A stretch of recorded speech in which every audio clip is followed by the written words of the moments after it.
Hi guys, నేను మీ సుజన్. అందరు బాగున్నారనుకుంటున్నాను. Welcome to the movie review of Rathnam, directed by Hari garu, starring by Vishal and Priya Bhavani. ఇదొక full fledged action drama movie. Plot విషయానికి వచ్చేసినట్లయితే హీరోయిన్ని ఒక విలన్ గ్యాంగ్ చంపాలని చూస్తుంటా ఉంటుంది. హీరో వచ్చేసి మన హీరోయిన్ని కాపాడాలని చూస్తుంటా ఉంటాడు.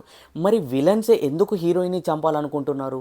అండ్ ఏ సంబంధం లేని మన విశాల్ హీరోయిన్ని ఎందుకు కాపాడాలనుకుంటున్నాడు అనేదే మీరు మూవీలో చూడబోతారు. ఇంకా ఓవరాల్గా మూవీ ఎలా ఉందంటే జస్ట్ ఓకే అనిపించింది. ఇంకా మూవీ పాజిటివ్స్ అండ్ నెగిటివ్స్ గురించి మాట్లాడుకున్నట్లయితే ఫస్ట్ మనం పాజిటివ్స్ గురించి మాట్లాడుకుందాం.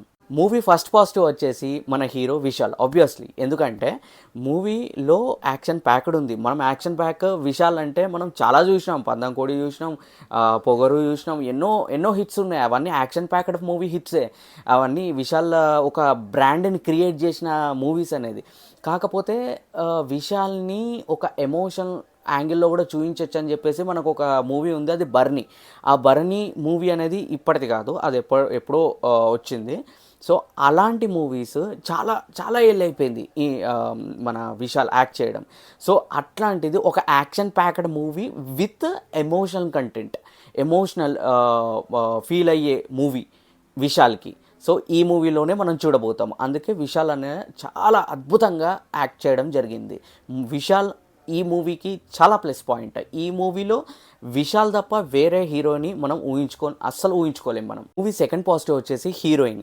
సో హీరోయిన్ అంటే ఈ కాలంలో మనం చూస్తున్నాం, అంటే హీరోయిన్కి ఒక స్కోప్ ఉండే క్యారెక్టర్, అంటే హీరోయిన్కి తగ్గట్టు కథ రాసుకోవడం అనేది చాలా చాలా రేర్ అయిపోయింది ఇప్పుడు ఈ మధ్యకాలంలో. అట్లేం లేదు, హీరోకి ఏం ఎలివేషన్స్ ఇద్దాము, హీరోకి ఎక్కడి నుంచి మన హీరోని రప్పిద్దాము, కడప నుంచి రప్పిద్దామా, లేకుంటే మనం యుఎస్ నుంచి రప్పిద్దామా, ఎట్లా రప్పిద్దాం, రిచ్ కిడ్గా రప్పిద్దామా, ఇట్లాంటివి ఉన్నాయి. కానీ ఒక హీరోయిన్ బేస్డ్, అంటే హీరోయిన్కి ఒక కథ, ఒక ఒక ఒక వాల్యూస్, హీరోయిన్ నుంచే ఒక కథ పుట్టడము, ఇవన్నీ ఈ కాలంలో మనం చూడలేము. కానీ ఈ మూవీలో అంటే ఎవరైతే హీరోయిన్కి ఒక స్కోప్ ఉండాలి అని అనుకుంటారో ఈ మూవీ చూసినట్లయితే ఖచ్చితంగా కనెక్ట్ అవ్వడం జరుగుతుంది. ఒక సగటు ప్రేక్షకుడు అరే ఈ పాత్రలో అంటే హీరోయిన్ కన్నా హీరోయిన్ పాత్ర అనేది చాలా బెటర్గా ఉంది అని ఫీల్ అవుతారు. థర్డ్ పాజిటివ్ వచ్చేసి మూవీ స్టోరీ.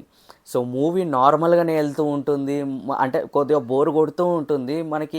అరే అనవసరమైన ఈ సిచ్యువేషన్స్ ఎందుకు పెట్టారు అని అనిపిస్తూ ఉంటుంది. కాకపోతే ప్రతి 10 minutes ఆర్ 15 minutesకి మనకి ఒక సర్ప్రైజ్ క్యారెక్టర్ రావడమో, లేదా సర్ప్రైజ్ ఎలిమెంట్ రావడమో, లేదా సర్ప్రైజ్ టర్న్ తీసుకోవడము స్టోరీ అనేది, అవి మనకి మూవీని డౌన్ కాకుండా స్టాండర్డ్స్లో నిలబెట్టాయి అన్నమాట. సో బోర్ అనేది కొట్టదు మూవీ స్టార్టింగ్ నుంచి ఎండ్ వరకు. ఫస్ట్ హాఫ్ అయినా అలాగే ఉంది, సెకండ్ హాఫ్ అయినా అలా ఉంది. బోర్ అయితే నేను ఫీల్ కాలేదు. కాకపోతే కొద్దిగా అలా అనుకున్న టైంలో మనకి ఏదో ఒక ఇంట్రెస్టింగ్ టాపిక్, అంటే మనం ఇంకెక్కడ చెప్తే ఇంకా స్పాయిలర్ అలర్ట్ అయిపోతుంది. మూవీ కథలో ఉన్న డెప్త్ మనకి ఇంకా కొత్తగా, ఇంకా డిఫరెంట్గా మనకి డైరెక్టర్ హరి గారు ప్రజెంట్ చేయడం జరిగింది. అది ఇంట్రెస్టింగ్ అనిపించింది. అంటే ఓహో మూవీలో ఈ యాంగిల్ కూడా ఉందా, ఓహో మూవీ ఇది ఇట్లా కనెక్టా, సో ఓకే హీరో ఓకే హీరోయిన్కి ఒక స్టోరీ ఉంది. సో ఇలా డిఫరెంట్ అది మీరు మూవీలో ఎక్స్పీరియన్స్ అవుతారు. ఇంకా మూవీ నెగటివ్స్ గురించి మాట్లాడుకున్నట్లయితే అవే ఫైటింగ్ సీన్స్, అవే డైలాగులు ఎన్ని మూవీస్లో చూసాము, సేమ్ అదదా రిపీట్. మూవీ ఫస్ట్ నెగటివ్ వచ్చేసి మూవీలో routine fighting scenes. So fighting scenes ఎందుకు రొటీన్ అంటున్నాను అంటే, మనం ఇట్లాంటి ఫైటింగ్ సీన్స్ అనేవి ఎన్నో మూవీస్లో చూసాం. లైక్ అరే నువ్వు రారా నీకు దమ్ముంటే రారా, ఇట్లాంటివి మనం ఎన్నో చూసినాం. మళ్ళీ అవే రొటీన్, మళ్ళీ విశాల్ గారు వస్తారు, మళ్ళీ అవే రొటీన్ ఫైటింగ్ జరిగేటప్పుడు రారా నీ ప్రతాపమో నా ప్రతాపం చూసుకుందాం రారా. ఇవన్నీ ఎన్ని చూడలేదు మనం చూస్తున్నంతసేపు మనకు ఆ ఫైటింగ్ సీన్స్ అనేది కొత్తదనం ఏమి ఉండదు. ఏదో ఇక్కడ ఒక ఫైటింగ్ సీన్ పెట్టాలి, ఇక్కడ ఫైటింగ్ నడిపియాలి, డ్రామా ముంగట్టుకోవాలి, ఇదే అని అనుకొని రాసుకున్నట్టు అనిపించింది. కానీ లేదు, ఆ ఫైటింగ్ సీన్ అనేది ఇక్కడ కంపల్సరీ పడాలి, పడితేనే ఈ స్టోరీ అనేది చాలా ఇంపాక్ట్ ఎక్కువగా ఉంటుంది.